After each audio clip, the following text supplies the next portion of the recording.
Alessio Patalano, who is a reader in East Asian warfare at King's College London. Alessio, welcome to the programme. How much do you know about daily life in North Korea? Because from the outside world, if we don't travel there, most of us hardly know anything. And we imagine a population that is entirely indoctrinated and scared of its leadership. I think it is very difficult to have reliable data about how life is in North Korea, but we do have some investigative reporting that provides us with glimpse of what it would mean to be a North Korean citizen. Certainly, it's a hard life. It's a life that is lived on the edge of constant lack of food, except for a few very wealthy elites. We know also from defectors that the lifestyle and the sort of the education that the people in North Korea are given, it is highly indoctrinated. It is centered around the glory of the Kim dynasty, and is geared towards presenting the world outside there as a world that is hostile towards North Korea and certainly ready, if the North Koreans don't stand fast to defend themselves, to take over and phagocytate, if you want, what they stand for, the sense of freedom that it's indoctrinated in the way they are taught at school. What about the knowledge that people have of the outside world rather than us looking at them looking at us? There was a case of a high-profile employee at the British representation of North Korea a few years ago who defected. And he said, I believe that as he was looking at the internet, which he had access to while he was in the UK, he discovered more about the world and decided that he just couldn't serve the nation anymore. Absolutely. I mean, you're absolutely right. These are the sort of cases that is very important to engage with. The stories that we learn from defectors certainly highlight a very significant level of control over the access to the internet and the information that you can find therein.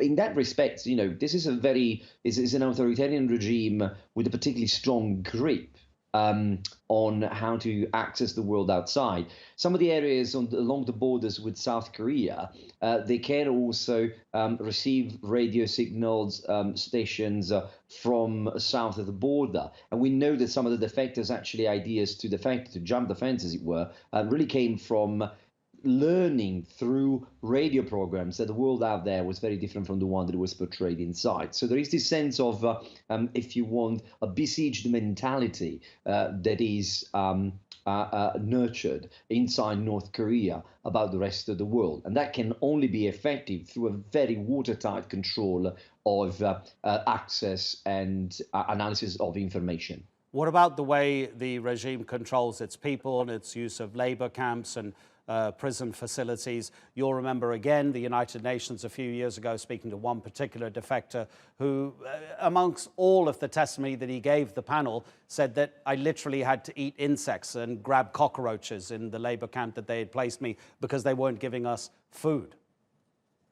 No, absolutely. Again, the extent to which this is the sort of baseline against which to test what the living conditions are across the country, it's kind of difficult because the information that we have, particularly when it comes from defectors, is relatively patchy and it's a sort of small samples. But we do know from a number of investigations conducted by the United Nations and related agencies that there is a constant sort of hunger for basic foodstuff, and the conditions, again, except that outside the elites in the party, are very poor. We know, for example, among the standard sort of national intake for proteins is relatively low because by analysis done of troops marching, the average height of North Korean soldier is considerably lower than the standards, which indicates some sort of lack into vitamins and proteins and sort of like the intake necessary for fully developed bodies, as we've seen in developed countries in that sense. So we have data that suggests the conditions are extremely poor. And of course, when we talking about, in particular, the North Koreans that go to work overseas for the government in sort of very difficult conditions. They, together with those who are in the labor camps, seem to be really going through the harshest possible treatment, certainly well within the parameters of serious breaches of human rights violations would entail. Alessio, finally, and just briefly, if you don't mind, addressing your particular area of expertise, East Asian warfare, how far is North Korea from gaining a nuclear weapon, and how does that change its dynamic with the rest of the world? I think data would suggest that in terms of producing a nuclear device, that they seem to possess already. The key issue is the miniaturization process. So to reducing it, to shrink it to a point that you can mount it on a warhead and then deliver it through a missile. And but the missile and nuclear programs are quite advanced. So I think it is safe to assume what intelligence agencies in South Korea and in the United States tend to assume, and that is that North Korea has the capacity to produce and deploy nuclear weapons. That changes things in the sense that it empowers the North Korean authorities with the ability to negotiate, particularly with the United States, on a slightly different ground. And I think this is also one of the very important steps that continues to need to be engaged with in order to reduce tension across the peninsula and diffuse the risk of war in a broader sense in Northeast Asia.